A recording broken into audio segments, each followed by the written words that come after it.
Да, это мой автомобиль, это ИЖ-2125, комби так называемый.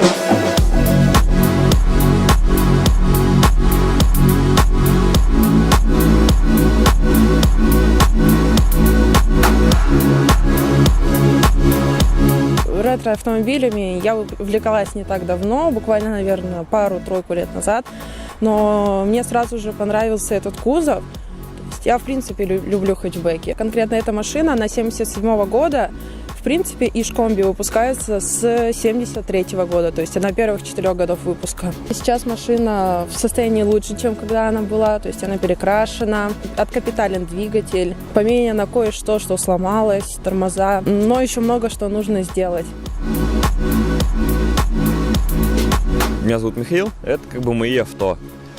Данный автомобиль 21 Волга была выпущена в 1959 году. Получается, так называемая вторая серия Акулья пасть, характерная решетка у нее.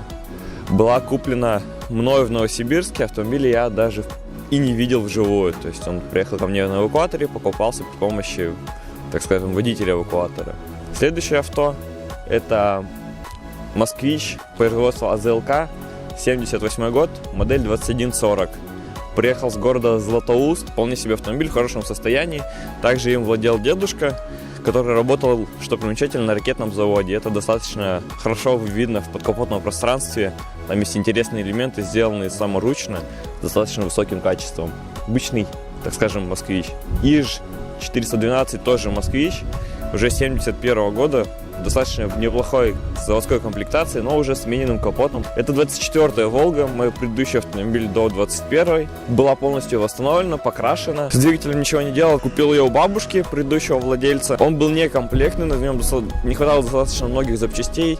Как передала бабушка, на нем катался зять, и, скорее всего, он все растерял, потерял, помял, сломал.